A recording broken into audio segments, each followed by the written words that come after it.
Muy buenas tardes. Mi nombre es Rubén Darío Ábalos Gómez, desde la República del Paraguay. Antes de dar inicio a mi presentación, a mi disertación, quiero expresar y expreso mis palabras de agradecimiento por haberme cursado la cordial invitación a la doctora Carolina Ramón, quien ha gestionado, ha trabajado para concretar el séptimo Congreso Jurídico Multidisciplinario que se está llevando adelante desde el pasado 12 al 27 hasta el día de mañana, diciembre del año 2023.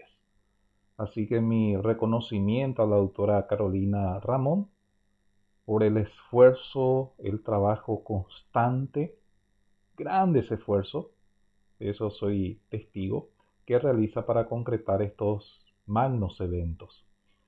Bueno, el tema que voy a estar compartiendo a partir de ahora consiste en la pericia caligráfica, que dependiendo del país en donde se realice la actividad o donde se concretice la aplicación de técnicas, puede variar. Puede ser este, un, una pericia documentológica, una pericia documentoscópica o una pericia grafoscópica, que en realidad ahí lo que varía es la nomenclatura, pero con respecto al problema que se plantea, con respecto al objeto de la pericia, es la misma.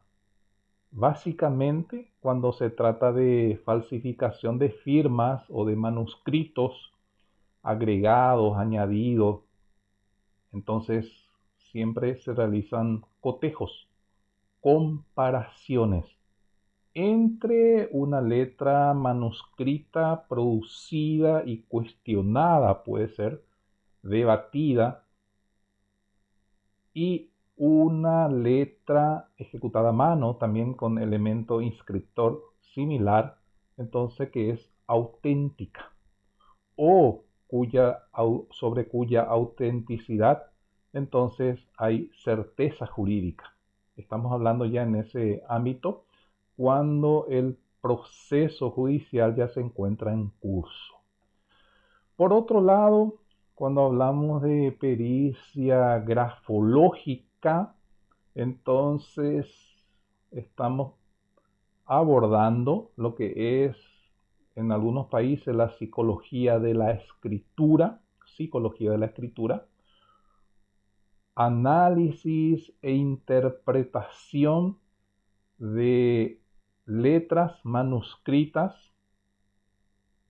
teniendo en cuenta las correlaciones que corresponden a cada gesto producido gráficamente, entonces, y basado también en las teorías y técnicas, amplias bibliografías producidas ya con anterioridad. Entonces, por un lado, la pericia caligráfica, para hablar de similitud, se ocupa del estudio de manuscritos, de letras ejecutadas a mano, con la intención de determinar autenticidad o falsedad. Cuando hablamos de pericia grafológica, entonces sí, la coincidencia es la misma, estudia la letra humana, pero con la intención de interpretar, no precisamente de comparar, sino de interpretar. Y con esa interpretación, entonces, procurar de realizar conclusiones con respecto a las tendencias de carácter fisiológica, psicológica o somática que el escribiente pudiere presentar. Entonces, hay bastante literatura publicada al respecto. Acá comparto uno de ellos. Signos de enfermedad en la escritura, producida por quien en vida fuera mi profesor, Pedro Foglia, de Buenos Aires, Argentina.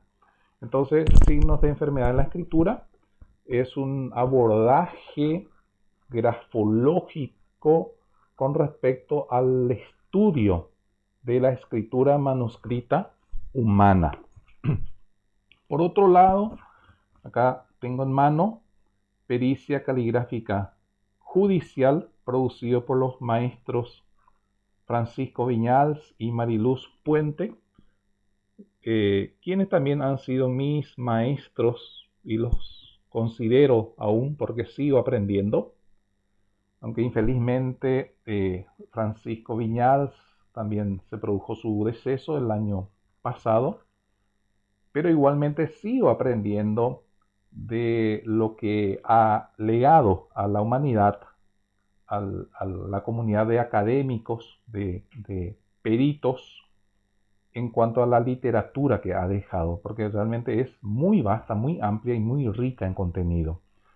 Y también lo que ha producido en forma de coautoría con la autora Mariluz Puente, a quien por supuesto le considero también mi maestra en estos dos campos que en esta jornada voy a estar compartiendo con ustedes.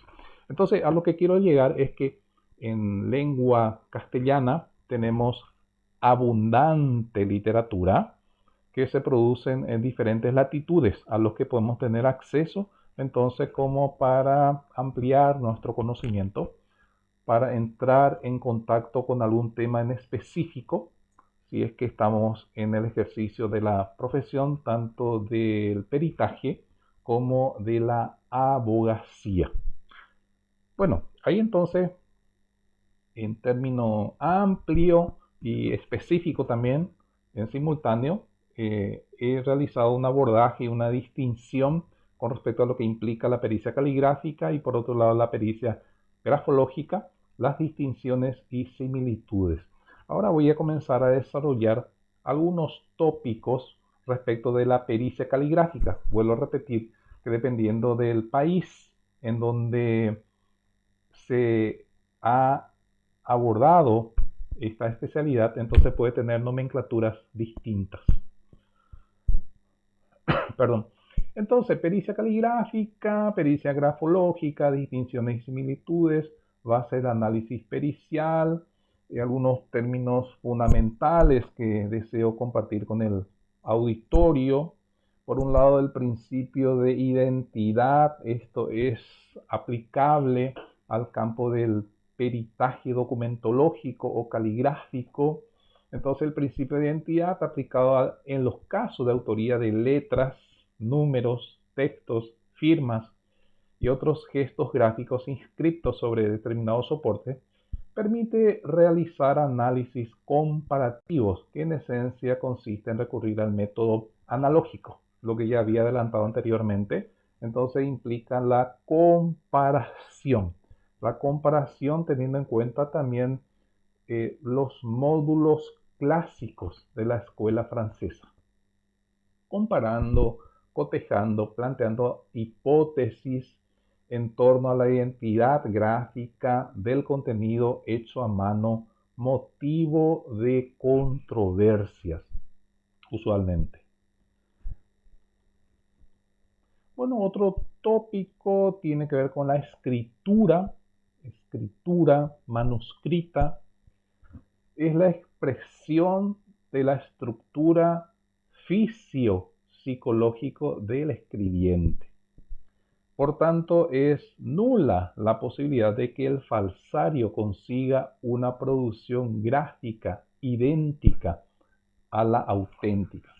En todo caso, lo que el falsario va a intentar es un dibujo, y dependiendo de la habilidad que tenga, entonces va a conseguir un nivel de acercamiento con respecto a lo que constituye la forma del manuscrito, la forma, pero por supuesto en detrimento de la velocidad, en detrimento de la ejecución, en detrimento de la continuidad y otros módulos más. Otro tópico también muy importante tiene que ver con la identidad gráfica, que es la base de la prueba pericial de manuscritos, la fisiología de la escritura a mano, el origen fisiológico de la escritura ejecutada a mano, ha interesado a los investigadores de las más diversas especialidades por el hecho de que la lógica presupone de que el escribiente piensa, ordena su contenido mental con respecto a lo que a continuación va a expresar y empieza a articular las palabras. Pero ¿cuál parte del cerebro es el más importante? ¿El cerebro o la mano? Fisiología de la escritura a mano, la inscripción de la palabra en el papel, al ser consecuencia de la acción del escribiente que refiere al acto de escribir, posee los caracteres dominantes, la huella de la pasión principal que posee el escritor. A partir de lo anterior, no existe posibilidad alguna de desvincular o desvirtuar la relación íntima que existe entre el gesto gráfico y el escribiente, quien es la fuente primaria de ello. Desde la perspectiva científica, la escritura manuscrita es el resultado de una actividad concreta, que es el acto de escribir, resultado de un actor concreto, quien es el escribiente. Pero, ¿qué ocurre en el organismo del escribiente? Como se observa con claridad en el esquema entre los centros de recepción de las neuronas sensoriales y los centros de las neuronas motoras, se hayan intercalado los mecanismos correspondientes a la comprensión del significado de la palabra y los que elaboran la complicada respuesta motora necesaria para exteriorizarla. Palabras del Premio Nobel en Fisiología, el médico y grafólogo argentino Bernardo Housay. Ahora nos adentramos en lo que es la naturaleza del escribiente. ¿Qué es el escribiente?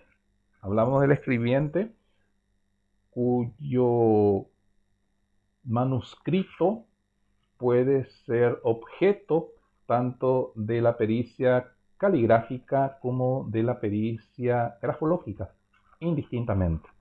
Entonces, el escribiente sin duda es una persona. Como se sabe, la persona en su acepción etimológica significa máscara y por otro lado sonar alto. Por tanto, asistimos al encuentro de una máscara que suena alto. Personare. La importancia de la persona consiste en que mediante la aplicación del concepto, la persona no se muestra tal cual es durante la interacción social en el entorno en donde se desenvuelve. El ser humano viene constituido y configurado cuando sale del vientre materno, pero las diferencias en cuanto a regularidad e intensidad, fuerza de la naturaleza, además de otros elementos, llámese cultura, religión, idioma, historia, estructuración familiar y con más fuerza el espacio y el tiempo estrictos en que se desenvuelve, lo condicionan en gran medida para que ese ser humano sea hijo de su espacio y de su tiempo, más que de sus progenitores. Ningún otro ser humano podrá ocupar el mismo espacio y el mismo tiempo, por más que sean gemelos, existirá siempre una distinción sutil por el motivo de que es imposible de que se realicen todos los actos en el mismo momento, en el mismo lugar y también, por supuesto, de la misma forma, de la misma intensidad, con la misma pasión. La naturaleza con su fuerza empuja continuamente las diferentes capas geológicas para formar montañas, así también el agua, el arroyo que circula vigorosa e incesantemente, da extrañas formas las piedrecillas sumergidas en el fondo, formas que varían de acuerdo a la composición química de las piedrecillas y de acuerdo a la fuerza de la corriente del agua. Así el ser humano durante su permanencia física y su desenvolvimiento moral en su entorno o en una sociedad distinta a la que pertenece, es amoldada en forma disarmónica en ocasiones y en forma armónica en otras. En diferentes gradaciones, esas gradaciones se tornan infinitas. La escritura manuscrita es el resultado de la actividad psicofísica del hombre, como ya habíamos dicho anteriormente, en donde se implican desde la perspectiva psicológica los procesos mentales basados en los datos que describen o explican la situación pasada, que forma parte de la experiencia, cúmulo de conocimientos, también lo presente, el aquí, ahora, así como la idea que se tiene del futuro. Y desde la perspectiva física se materializa la inscripción de la onda gráfica mediante el recorrido que realiza el elemento inscriptor sobre el soporte, generalmente papel. La escritura es movimiento y constituye un aspecto de la actividad expresiva del hombre. Como tal, media no solamente la mano y los dedos, sino que se requiere la participación de toda la persona. Requiere una concentración y una implicación plena que canaliza allí la propia energía consciente e inconsciente. La escritura es, por tanto, un acto neurofisiológico y psíquico que permite la representación de palabras e ideas a través de símbolos gráficos. Estos constituyen una línea formal, onda gráfica, que tiene como base el trazo y en su desarrollo por las distintas dimensiones, la horizontalidad, verticalidad, profundidad y velocidad, va trazando las curvas y rectas, los perfiles y los plenos, los óvalos y palos. Documentos dubitados e indubitados. Justamente también en la introducción, breve introducción que hice al inicio de esta ponencia, ya me había expresado brevemente sobre los documentos dubitados e indubitados. Documento primeramente, ¿qué es? Es un escrito en el que constan datos fidedignos o susceptibles de ser empleados como tales para probar algo. El documento dubitado es aquel que se encuentra en poder de un acreedor o supuesto acreedor que reclama el pago, puede ser también el cumplimiento de un valor determinado a la persona cuya identidad y firma se encuentran inscritas en ese documento, y emerge una situación de controversia cuando el deudor o supuesto deudor niega, ya sean los términos, los valores, puede ser solamente la firma, o alega falsedad en parte o todos los términos inscritos en el documento. Perdón. Por su parte, el documento indubitado es el expedido por la autoridad competente, llámese escribano, abogado, contador, agente de policía u otros, y aceptado por el ciudadano. Por tanto, no existen dudas con respecto al contenido ni con respecto al soporte del documento emitido y que produce efecto jurídico a partir del ejercicio de los derechos que realiza el portador de ese documento. La idoneidad también es una terminología relevante, que es la cualidad que posee el idóneo, por tanto consiste en la aptitud y la capacidad que el documento posee para cumplir con el fin que le corresponde. También se emplea el mismo término, o sea, idoneidad, cuando se considera que un documento ha cumplido previamente con las formalidades técnicas y requisitos establecidos para surtir efectos legales ante las personas, organismos o instituciones pertinentes. La autenticidad, entonces, acreditado de cierto y positivo los caracteres, requisitos o circunstancias que en ellos concurren, lo autorizado o legalizado que hace fe pública. El documento que, por sus circunstancias, deben ser merecedor de fe. Autoría. A continuación, en el campo de la grafotecnia o la pericia caligráfica, la palabra autoría se emplea para hacer mención a la persona física quien redacta un manuscrito, un dibujo, un signo, un símbolo o inscribe su firma generalmente al pie de un documento, a través del cual adquiere un derecho o contrae una obligación. Una persona solo, hablando de autoría, se parece a sí mismo y no se parece a ninguna otra. Esto a pesar de que en la actualidad coexistimos en el planeta alrededor de 7.000 millones de personas, del inicio de la sistematización del conocimiento grafotécnico, en otras palabras, en la historia de la comparación de la escritura humana o la pericia caligráfica, se ha evidenciado que ninguna escritura manuscrita es igual al de otros. Siempre hay distinciones, ya sea con respecto a la presión, tensión, velocidad, continuidad, coligamiento y otros. La diversidad de escritura es algo prodigioso. Se ha demostrado que sobrepasa cuanto podamos imaginar. El trazado de un solo palote permite nada menos que 8.549.000 millones de variaciones. Entonces, es prácticamente extraordinariamente amplia. Lo que quiero llegar es que es difícil de imaginarse. Entonces, las distinciones que pueden presentar solamente dos letras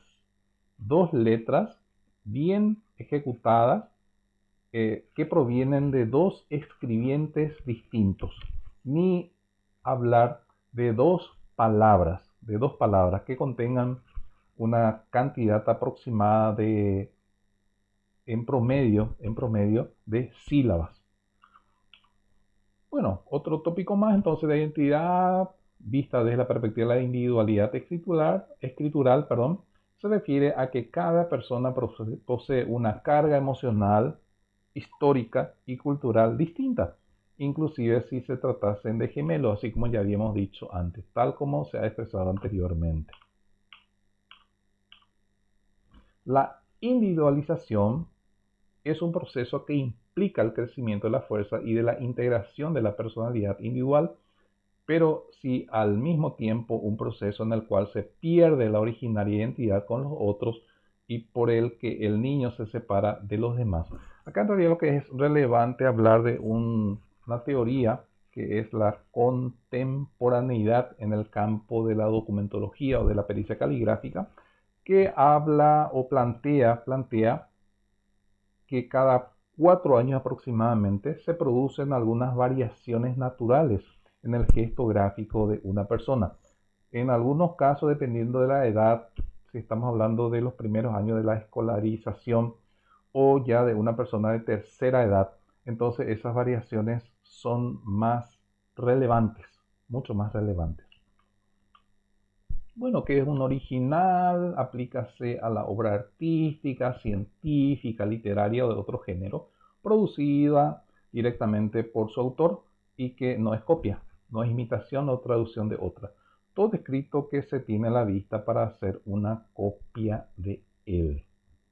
Falsedad consiste en la ausencia de verdad en lo que expone los términos de un documento o la falta de autenticidad de una firma, así como habíamos visto y expresado anteriormente, cuando se trata de una firma dibujada, realizada por una persona distinta al que esa firma se le atribuye en término documental. Entonces es el esfuerzo que ha realizado un falsario como para producir una firma bastante semejante desde el punto de vista del módulo forma. La falsedad es la expresión de una mentira mediante la cual una persona desea obtener un beneficio para ello.